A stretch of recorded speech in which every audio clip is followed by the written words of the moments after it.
বিন্দু প্রতিদিন জমিদার বাড়িতে রস দিতে আসে, কারণ জুম্মান আর পরি সকালবেলা ঠান্ডা রস খেতে খুব ভালোবাসে।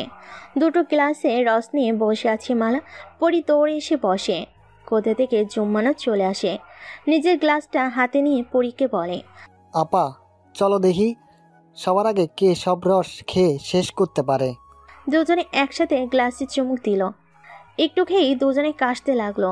এত ঠান্ডা রস কি আর তাড়াতাড়ি খাওয়া যায়? মালাক ধমক দিয়ে বলে, আস্তে খা, নাইলে খাইতে দিব না। আর সাথে সাথে চুপ হয়ে গেল দুজনে। আস্তে আস্তে রস পান করলো দুজনে। দুদিন পর সম্পান বাড়ি ফিরল। এবার আসার সময় বিন্দুর জন্য আরেকটা শাড়ি এনেছে, সাথে কিছু চুড়ি ফিতা। বিন্দুর কানে খবর যেতেই সে খুশিতে আত্মহারা হয়ে গেল। তার মাঝি এসেছে, এবার তাহলে ওকে এখান থেকে নিয়ে যাবে। বিন্দুর খুশি লাগছে অনেক। বাড়ি থেকে বের হওয়ার বাহানা খুঁজছে সে। সম্পানকে একটু চোখের দেখা দেখবে, কিন্তু চন্দনা এটা ওটা বলে আটকে দিচ্ছে বিন্দুকে। তখনই ফুলে এলো চন্দনার কাছে, এসেই বলল, কি গো, তাড়াতাড়ি করো, ওরা আইলো বইলা। মহেশ কই? অতঃপর তিনি বিন্দুর দিকে তাকিয়ে বলে, আরে তুই এইখানে খাড়াইয়া আছোস কেন? ভালো একখান কাপড় পর। বিন্দু আগাগোড়া কিছুই বুঝতে আসছে না কে আসবে আর ওর মা কেন এত আয়োজন করছে। বিন্দু কিছু বলার আগেই মহেশ মিষ্টি নিয়ে এসে চন্দনার হাতে দিল। চন্দনা বিন্দুকে নতুন কাপড় পরতে পাঠালো। মনে সংশয় নিয়ে নতুন কাপড় পরল বিন্দু। চন্দনার কাছে জিজ্ঞেস করলে ধমক দিচ্ছে। ইন্দু নিজের বোনকে সুন্দর করে সাজিয়ে দিল, চুল বেঁধে চোখে কাজল পরিয়ে দিল। বিন্দু চুপ করে দাঁড়িয়ে আছে। পাত্রপক্ষ এসে পড়েছে, তাদের খাবার এগিয়ে দিচ্ছেন চন্দনা আর ফুলে, সাথে মহেশও আছে। মহেশ খবর নিয়েছে ছেলের, খুব ভালো ছেলে, তার মেয়ে সুখেই থাকবে সেখানে, তাই সেও রাজি। বিন্দুকে দেখে সবাই পছন্দ করে, তা শুনে চন্দনার খুশি দেখে কে। বিয়ের দিনও ঠিক হয়ে গেল। এখন পৌষ মাস চলছে। পৌষ মাসে বিয়ে হওয়া অমঙ্গল, তাই মাঘ মাসের শুরুতে বিয়ে ঠিক হয়। কেউ গিয়ে বিন্দুকে জিজ্ঞেস করে না যে সে রাজি কিনা, সে অন্য কাউকে ভালোবাসে কিনা। সবাই তাদের মতামত দিচ্ছে। বিন্দু আর অপেক্ষা করলো না, পাত্রপক্ষ চলে যেতে সে ছুট লাগালো। হলুদ সর্ষে ক্ষেতের পাশ দিয়ে দৌড়ানোর রমণীর চক্ষু যুগল ভেজা, কাজল লেপটে গেছে চোখের জলে। শাড়ির আঁচল সর্ষে খেতে গড়াগড়ি খাচ্ছে, কোনো দিকে তাকাচ্ছে না সে শ্যামবতী। সে দৌড়ে থামলো সম্পানের বাড়িতে গিয়ে। রাখিকে জড়িয়ে ধরে কাঁদতে লাগলো বিন্দু। আচমকা বিন্দুর কাজে ভরকে গেল রাখি। সম্পান ঘুমিয়েছিল, বিন্দুর কান্নায় ওর ঘুম ভাঙলো। উঠে এলো সে। বিন্দু রাখিকে জড়িয়ে ধরে বলতে লাগলো, আমারে তোমার পোলার বউ বানাও গে জেডি, নাহলে এই বিন্দু ময়রা যাইব। ওরা আমার সীতা সাজাইতেছে যে। সম্পান টেনে তুলল বিন্দুকে। ইস, চোখের পানিতে কাজল ধুয়ে গালে লেগে আছে, চোখ দুটো ফুলে গেছে। সারা রাস্তা কাঁদতে কাঁদতে এসেছে। সম্পান বিন্দুর চোখের পানি মুছে দিয়ে বলে, কি হয়েছে বিন্দু, আমারে ক। ফোপাতে ফোপাতে বিন্দু বলল, মাই আমার বিয়া ঠিক করছে মাঝি, আমি ওই পোলার বিয়ে করুম না। আমি তো তোমার ঘরের বউ হইতে চাইছি মাঝি, ওরা কেন বোঝে না? বিন্দু ঝাঁপিয়ে পড়ল প্রিয়তম মাঝির বুকে, আষ্টে পৃষ্ঠে আঁকড়ে ধরে সম্পানকে। তড়িৎ গতিতে সব কিছু হতে সম্পান ভরকে গেল। বিন্দু সম্পানকে ছেড়ে সোজা হয়ে দাঁড়িয়ে বলে, তোমারে ভোলার আগে আমি নিজেরে ভুলমু। আমার শরীর নিস্তেজ হইব, চোখের বান্তা বন্ধ হইব, হাত পা ঠান্ডা হইব, নিঃশ্বাস হইব, তাও তোমারে আমি ভুলুম না। আমি থাকতে পারো না মাঝি, তোমার নামে সিঁদুর ছাড়া অন্য নামের সিঁদুর আমার মাথায় পড়ার আগেই যেন আমার মরণ হয়। বিন্দু কোষকে ইয়া, চুপ থাক, তুই আমার বউ হবি, না হলে কারো বউ হবি না। বলে সম্পান অসহায় দৃষ্টিতে রাখির দিকে তাকালো। রাখি ছেলের সম্পর্কে অবগত। বিন্দুকে তিনিও ছেলের বউ হিসেবে দেখতে চান। আজকে বিন্দু কান্না দেখে তারও কষ্ট হচ্ছে। রাখি সম্পানকে উদ্দেশ্য করে বলে, চল সম্পান, আমি আজই কথা খুব বিন্দুর মার লগে। রাখি সম্পান আর বিন্দুকে নিয়ে উপস্থিত হলো চন্দনার কাছে। বাড়িতে তখন বিন্দুর খোঁজ চলছিল। চন্দনা ভাবছিল মেয়েটা গেল কোথায়। তখনই ওদের তিনজনকে আসতে সেদিকে এগোই চন্দনা। রাখি চন্দনার হাত দুটো ধরে বলে, তোমার মায়ের হাত দুইটা আমার পোলার লাগে ভিক্ষা চাই গো দিদি। ওরা দুজন দুজনে পছন্দ করে, বিয়া হইলে সুখে থাকবো। রেগে গেল চন্দনা, জারি মেরে হাত ছাড়ি নিয়ে পড়ল। দূর হ বাড়ি থাইকা, তোমার পোলার জন্মের ঠিক নাই, আবার ওই পোলার লগে আমার মায়া বিয়া দেওয়ার শখ, কত শখ। ওর লগে মায়া বিয়া দিলে সিসি করবো লোকে। না দিদি, ওর বাপ আছে। তা কয়জন ওই পোলার বাপ? ভুল বুঝেন না দিদি, আমার সম্পানের বাপ আছে, তার কোনো খোঁজ নাই। আমার গায়ে কোনো কলঙ্ক নাই দিদি। হইছে, আর কথা কইও না, একটা বেচম পোলার হাতে আমার মাইয়া দিমু না। এই পর্যায়ে সম্পান ভয়ানক রেগে গেল, তেড়ে গেল চন্দনার দিকে। রাগি টেনে ধরে সম্পানকে। আমার মার নামে খারাপ কথা কইলে আপনার গায়ে হাত উঠাবা কইলাম। চন্দনা চেঁচিয়ে বলে, পোলার সাহস কত বড়, আমারে মারবো, আবার আমার মায়াই বিয়া করব। এই নেমো হারাম, বের হ আমার বাড়ি থেকে। চেঁচামেচিতে লোকজন জড়ো হয়েছে, তবে কেউ কথা বলছে না। সম্পান পাল্টা জবাব দিচ্ছে, আর চন্দনাও খারাপ খারাপ কথা বলতেছে। শেষে মহেশ এসে চন্দনাকে টেনে সরিয়ে নিল। এখানে মহেশ নিজেও কিছু বলতে পারছে না। চন্দনার কথাই শেষ কথা। কয়েকজন সম্পানকে বাড়ি যেতে বলল। যার মেয়ে সে বিয়ে না দিলে কার কি করার আছে। অবশেষে সম্পান মাকে নিয়ে ফিরে গেল। বিন্দু দৌড়ে পরীর কাছে গেল। এই মুহূর্তে পরিবেদিত কেউ ওর সমস্যার সমাধান করতে পারবে না। চন্দনার ভাষা শুনে বিন্দু আর সেখানে দাঁড়ায়নি। সম্পানের অপমান সে দেখতে পারবে না। পরি তখন নিজের ঘরে বসেছিল। বিন্দু এসেই হাঁপাতে লাগলো। সখীর অবস্থা দেখে পরি গিয়ে ধরল বিন্দুকে। চিন্তিত হয়ে পরি বলল, কি হয়েছে বিন্দু, এরকম করছিস কেন? বিন্দু সকল ঘটনা বলতে বলতে কেঁদে ফেলেছে। পরি এবার রাগ হলো চন্দনার উপর। মহিলাটা ভীষণ কঠোর। এই মহিলার কঠিনতম শাস্তি হওয়া উচিত। রুষ্ট চিত্র কণ্ঠে পরি বলল, তোর মা ভালো না বিন্দু, একটা শিক্ষা দিতে হবে তোর মাকে। আমি জানি না তুই কি করবি, কিন্তু আমারে বাসা, মাঝিরে ছাড়া আমি থাকতে পারুম না। পরি বিন্দুকে শান্ত হতে বলি। পরি নিজেই গিয়েও কিছু বলতে পারবে না, কেননা সে নিজের চুক্তিবদ্ধ মায়ের কাছে। তাই যা করার বিন্দু আর সম্পানকেই করতে হবে। পরি কাঠের আলমারি থেকে বিন্দুর সিঁদুর কৌটাটা বের করে পড়ল। সিঁদুর পরালেই বিয়ে হয়, তাই না বিন্দু? পৌষে সিদ্ধ রন্ধে রন্ধে পৌঁছে গেল। ভোরে গরম কম্বলের নিচ থেকে কেউ উঠতে চায় না। পরিও কম্বল গায়ে জড়িয়ে ঘুমাচ্ছে। রূপালী এসেছিল পরীকে দেখতে। সে পরীর ঘর থেকে বের হয়ে আস্তে আস্তে নিচতলায় নেমে গেল। গরম চাদর গায়ে জড়িয়ে উঠোন জুড়ে হাঁটাহাঁটি করতে লাগলো। পেটটা বেশ উঁচু হয়েছে। কয়েকদিন বাদে পৃথিবীতে ভূমিষ্ঠ হবে ওর সন্তান। মা হওয়ার আনন্দ সব মেয়েরই থাকে, কিন্তু কেন জানি রূপালী সে আনন্দ পাচ্ছে না। সেদিনের পর তো কবির আর তার কোনো খবর নেয়নি, নেওয়ার সাহসও নাই। এই বাড়িতে পা রাখলেই কবির প্রাণ নিয়ে ফিরতে পারবে কি সন্দেহ। যদি রূপালীকে কবির ভালোবাসতো, তাহলে সে প্রাণের মায়া না করে ঠিকই আসতো। রূপের মোহে কবির তাকে বিয়ে করেছে ঠিকই, কিন্তু ভালোবাসতে পায়নি। তার কাছে মেয়েদের দেহটাই প্রধান। রূপালীর প্রথম মনে হতো সেই পারছে না কবিকে স্বামী হিসেবে মেনে নিতে, কিন্তু আস্তে আস্তে তার ভুল ধারণা ভেঙে যায়। দীর্ঘশ্বাস ফেলা আর মালার চোখে জল সহ্য করা ছাড়া রূপালীর আর কিছুই করেনি। রোদ উঠেছে বেলা 8টা নাগাদ। এতক্ষণ কুয়াশা আচ্ছন্ন ছিল চারিদিক। এর মধ্যে জমিদার বাড়িতে এসে হাজির হলো নাইম, শেখর, আসিফ। বৈঠকে ওদের বসতে দেওয়া হলো। মালা ও জেসমিন গিয়ে দেখা করে ওদের সাথে। অনেকদিন পর দেখা হতে ওদের ভালোই লাগলো। গরম গরম ভাপা পিঠা ওদের খেতে দেওয়া হলো। নাইম ভাবছে আজকের দিনটা ইনিয়ে বিনিয়ে থেকে যেতে হবে। পরীর দেখার ইচ্ছেটা ওর কখনোই মিটবে না। একটাবার সে পরীকে দেখার জন্য আকুলি বিকুলি করছে, কিন্তু অতি আবেগের শেষ ফলাফল শূন্য। আসিফ নাইমকে বলল, কি সিদ্ধান্ত নিলি? থাকবি নাকি চলে যাবি? সবে তো এলাম, দেখি কি করি। তোর না দেখা বউয়ের দেখা শ্বশুর বাড়ি, থাকলে সমস্যা নেই বলেই হাসলো সে। নিজের ঘর থেকে বের হতেই নাইমদের দেখে সেদিকে এগিয়ে গেল শাইর। বলল, আপনারা কখন এসেছেন? নাইম মৃদু হেসে জবাব দিল, এই তো কিছুক্ষণ। আপনার অবস্থা কেমন? জি ভালো। তা হঠাৎ আমাদের কথা মনে পড়লো? হঠাৎ মানে? না মানে এতদিন পর এলেন তাই বললাম। নাইমের বদলে আসিফ বলল, আসলে এসেছি গ্রামটা দেখতে। বন্যার সময় একরকম ছিল, আর এখন আরেক রকম। এটাই দেখতে এসেছি, একটু পরেই চলে যাব। নাইম চোখ গরম করে আসিফের দিকে তাকালো। বিনিময়ে হাসলো আসিফ, দিল সব কিছু মাটি করে। একবার এই কথাটা বলার প্রয়োজন ছিল কি? আজকে বরং থেকেই যান, পাশের গ্রামে যাত্রাপালা হচ্ছে, রাতে সবাই মিলে দেখতে যাব। আপনাদের ভালোই লাগবে। শায়ের কথা শুনে নাইম তৃপ্তির হাসি হাসলো, বলল, তাই নাকি? তাহলে তো যেতেই হয়, সমস্যা নেই, আমরা থাকবো।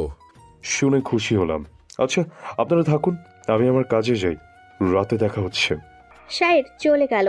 নাইম মনে মনে খুব খুশি, আজকে অন্তত শেষ চেষ্টা করে দেখবে সে পরীর মুখোমুখি সে হবে। নিজের ঘরে বসে কুসুমের পরনে কাপড়টা ভাঁজ করছে পরী। কুসুমকে একখানা নতুন চাদর দিয়ে ওর পুরনো চাদরটাও এনেছে, এমনকি জুতোটাও কুসুমের। কোনো রকম ঝুঁকি নিতে প্রস্তুত নয় পরী। আজকে রাতের আধারে বের হবে সে। অনেক বড় একটা সিদ্ধান্ত নিয়েছে পরী। বিন্দু আর সম্পানের বিয়ে দেবে সে, তাও নিজে দাঁড়িয়ে থেকে। বিন্দুকে বলেছে যাতে সে সম্পানকে সব বলে। সম্পানও রাজি। আর কি চাই? পরিকল্পনা অনুযায়ী পশ্চিমের জঙ্গলের মধ্যে একটা পুরনো কালী মন্দির আছে, ওখানেই বিয়ে সম্পূর্ণ হবে। একবার বিয়ে হয়ে গেলে চন্দনার আর কিছুই করার থাকবে না। বিন্দু সম্পানও সুখে থাকবে, তাই আগে থেকেই তৈরি হচ্ছে পরী। রূপালীর বাড়ি যাওয়ার সময় কুসুম দেখিয়েছিল জঙ্গলটি। কুসুমের ধারণা এই জঙ্গলে ভূত প্রেতের বাসা, তাই দিনের বেলাতেও কেউ যায় না। এটাকেই হাতিয়ার হিসেবে ধরেছে পরী। তবুও কেউ যাতে দেখে না ফেলে, তাই রাতে সেখানে যাবে ওরা। এখন শুধু রাতের অপেক্ষা। সন্ধ্যা নামতেই চারিদিকে হালকা কুয়াশায় ভরে গেল। গ্রামের মানুষ দলে দলে বের হলো যাত্রা দেখবে বলে। আফতাব সেখানে প্রধান অতিথি হিসাবে আমন্ত্রিত, তাই সবাই রওনা হলো। কিন্তু নাইম গেল না। শরীর খারাপের দোহাই দিয়ে শুয়ে থাকলো, সেজন্য সবাই তাকে ফেলে যেতে বাধ্য হলো। আসিফ আর শেখন সব বুঝলো, কিন্তু কেউ কিছু বলল না। ওরা চলে গেল যাত্রা দেখতে।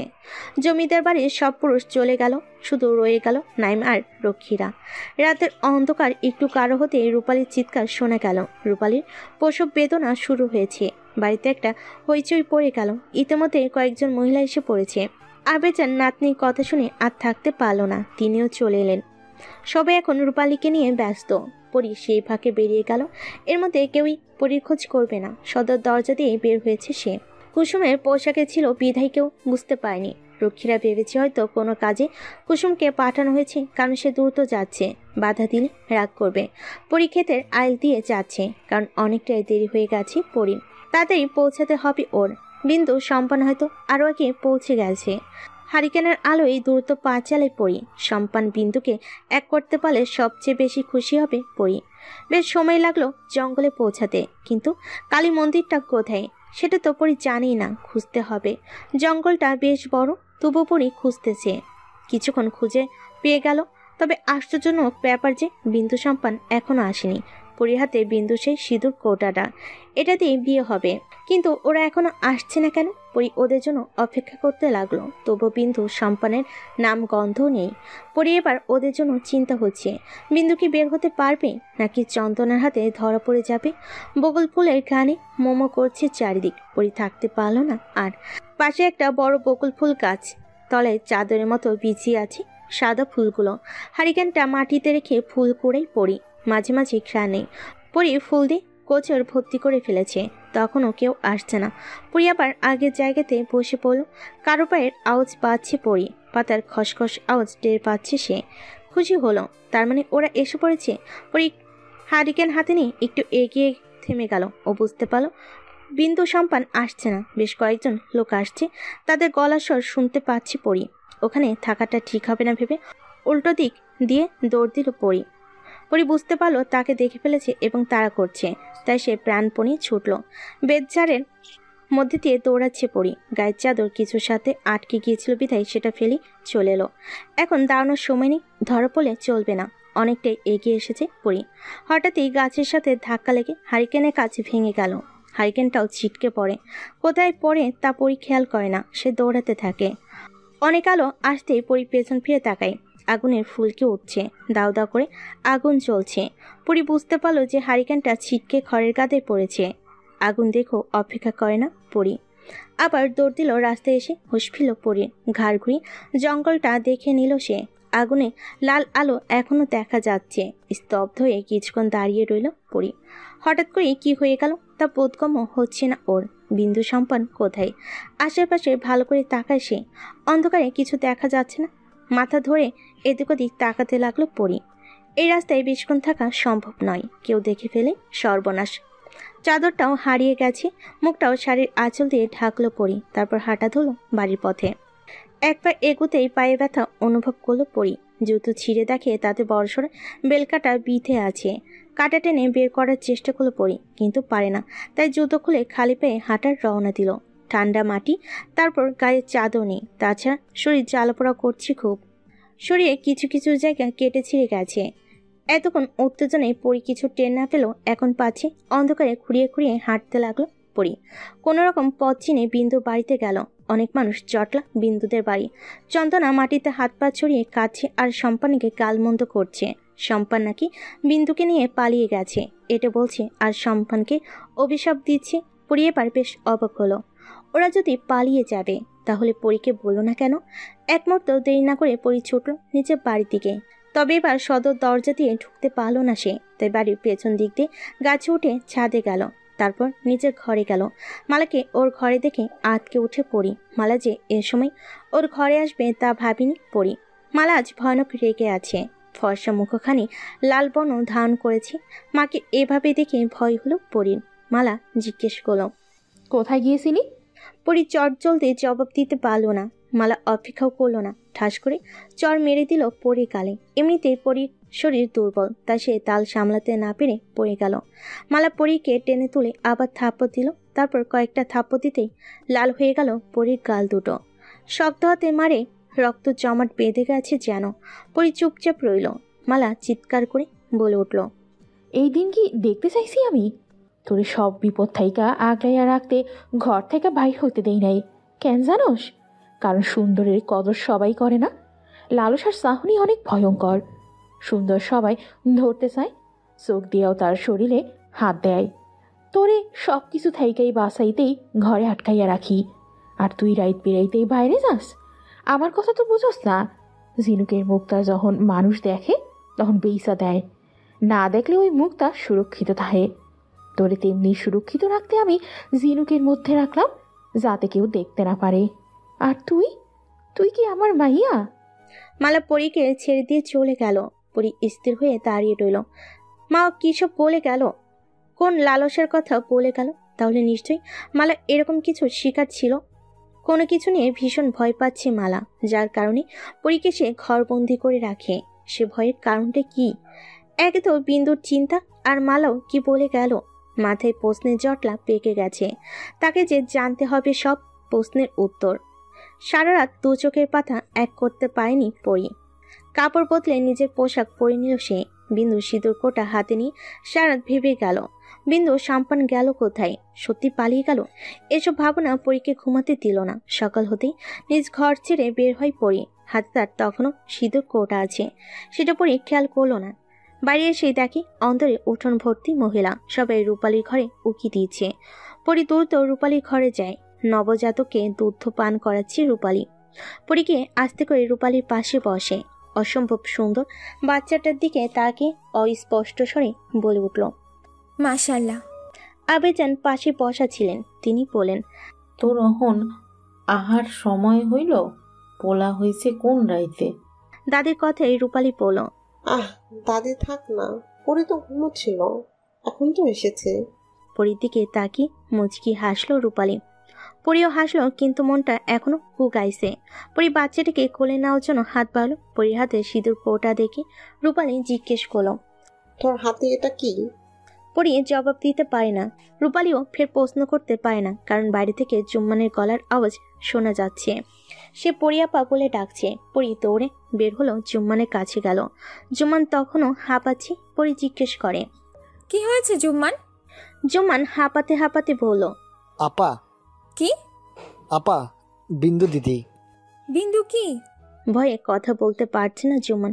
শরীর এখনো কাঁপছে জুম্মানের। পরি চিৎকার করে জুম্মানকে ঝাঁকিয়ে বলল, বল না বিন্দুর কি হয়েছে? বিন্দু দিদি পশ্চিম ডালের গাছে ঝুলতেছে আপা।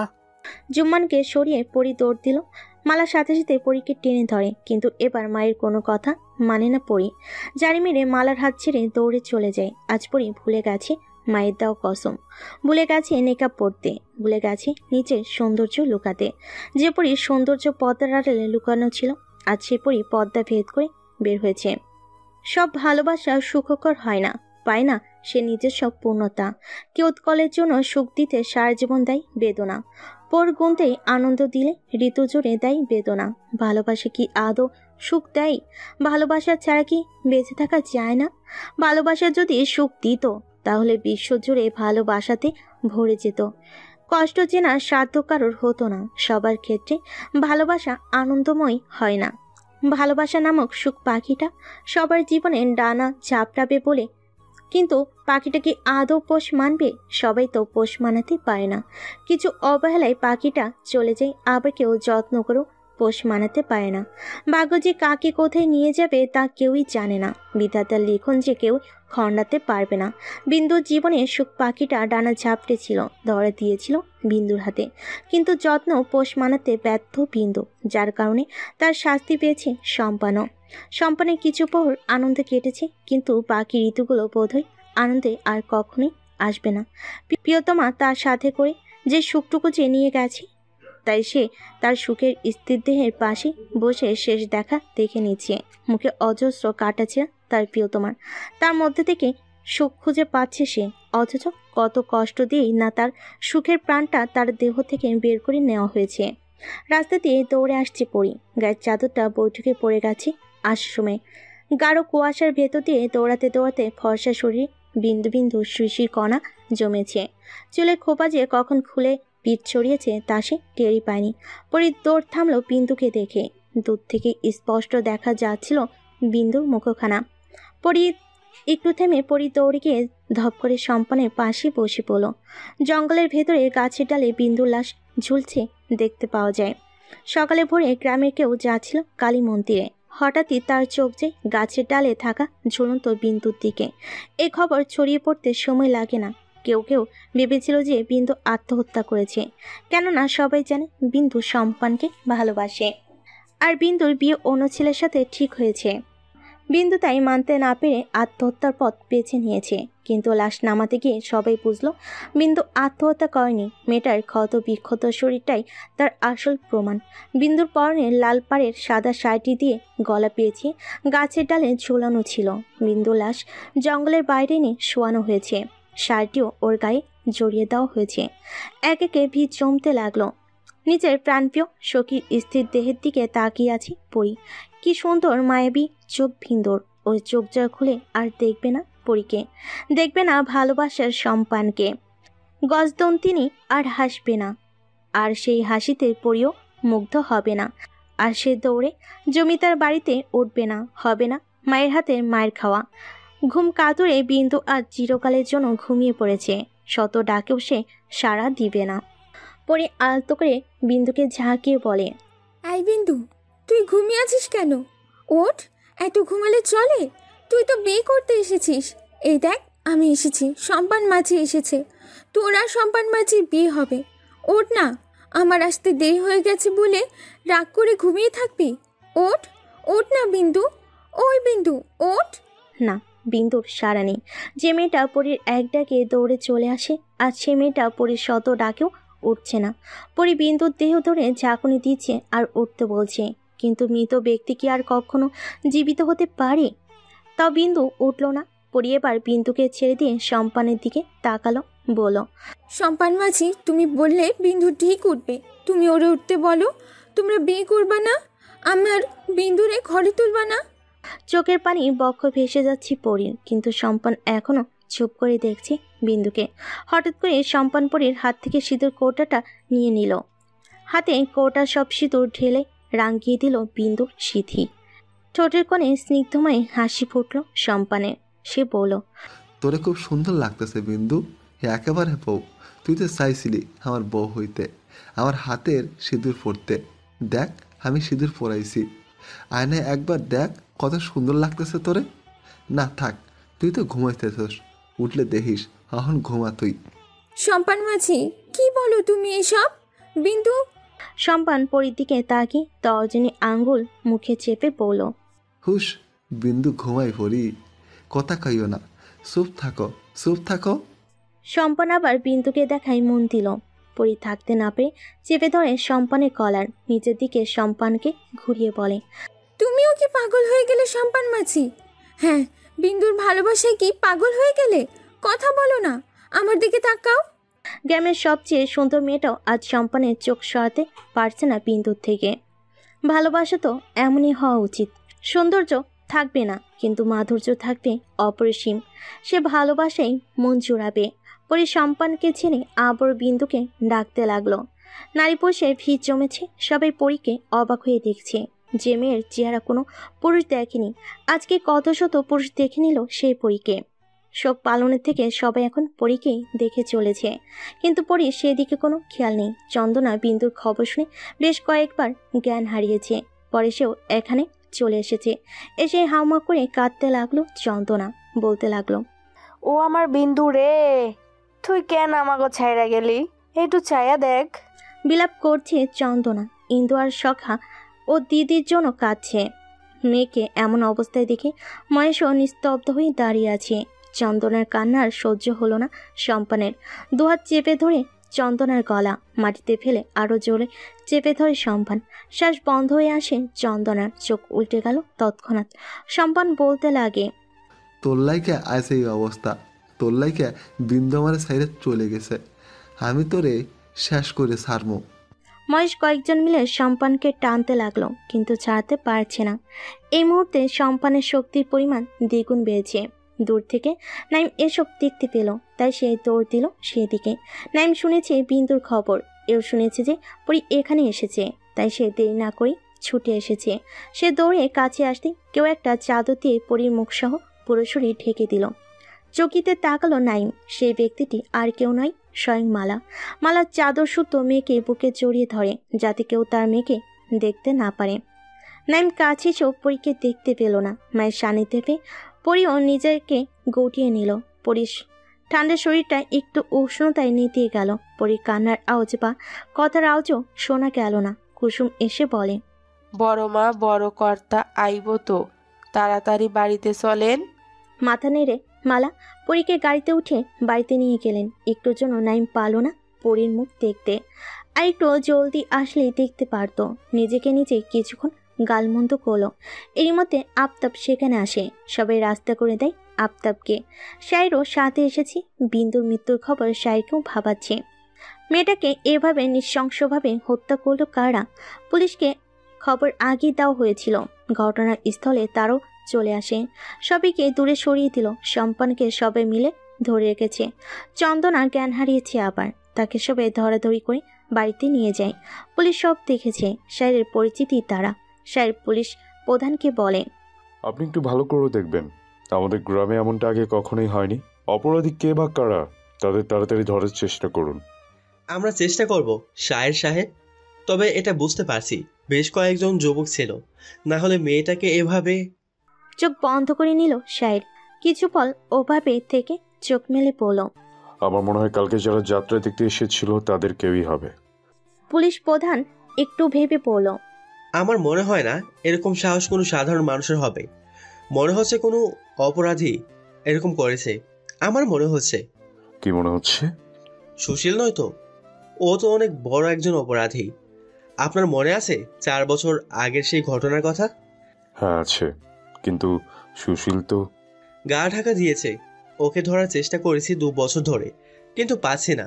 এমনও তো হতে পারে যে সুশীল যাত্রাপালায় আসা মানুষদের সাথে মিশে এসব করেছে। আফতাব এ কথা শুনে হুঙ্কার দিয়ে উঠল। আশেপাশে থাকা সবাই কেঁপে উঠল।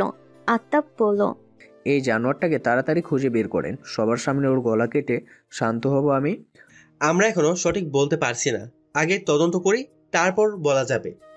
নারকেল পাতার পাটিতে মুড়িয়ে বিন্দুকে নিয়ে চলে গেল পুলিশ। সম্পন দড়ি গিয়ে টেনে ধরেছিল বিন্দুকে, কিন্তু গ্রামের লোকজন তাকে টেনে নিয়ে এসেছে। সম্পান বারবার বলেছে বিন্দুকে যেন না নিয়ে যায়, কিন্তু কেউ ওর কথা শোনেনি। অন্দরের উঠোনে পড়ে চাদর জড়িয়ে বসে আছে, কাঁপছে ওর সারা শরীর। বিন্দুর মুখটা এখনো ভেসে উঠছে চোখের সামনে। মুখের প্রতিটা ক্ষত কালচি বর্ণ ধারণ করেছে। পরীর চোখে এখনো তা ভেসে উঠছে। মালা পরীর কাছে এসে বলে, পরি অহন ঘরে যা। পরি মায়ের দিকে তাকে শব্দ করে কেঁদে ওঠে। মালার হাত দুটো ধরেই বলল, আম্মা, আমার বিন্দু, ওরা আমার বিন্দুকে মেরে ফেলেছে। আমি কাল রাতে ওই জঙ্গলে গিয়েছিলাম বিন্দু আর সম্পানের বিয়ে দিতে আম্মা। আমি পারি নাই আম্মা, কারা জানি এসেছিল সেখানে। ওরাই মনে হয় আমার বিন্দুকে মেরে ফেলেছে আম্মা। আমি কেন পালিয়ে আসলাম? আর ওই আগুন। আগুনের মতো মনে হতেই পরি থমকে যায়। তখন আগুন লাগলো কিভাবে? এখন তো শীতকাল, শিশিরে ভিজেছিল খড়গুলো। হারিকেন ছিটকে পড়লে তো আগুন নিভে যাওয়ার কথা, তার বদলে আগুন জ্বলে উঠলো কিভাবে? তার মানে ওই খড়গুলোতে কেরোসিন দেওয়া ছিল, তাই হারিকেন পড়তেই আগুন জ্বলে উঠেছে। এজন্যই পরি তখন কেরোসিনের গন্ধ পাচ্ছিল। তার মানে ওরা বিন্দুকে মারার পর পুড়িয়ে ফেলতে চেয়েছিল, কিন্তু আগুন লাগার কারণে গাছের সাথে ঝুলিয়ে দিয়েছে। হ্যাঁ, তাই হবে। পরি এতক্ষণে সব বুঝতে পারলো। উঠে দাঁড়িয়ে আবার পা বাড়ালো বৈঠকের দিকে। মাল এবার শক্ত করে টেনে ধরল পরীকে, বলে, অনেক হয়েছে পরি, আর না, তুই আর ভাই হবি না, আমার কসম।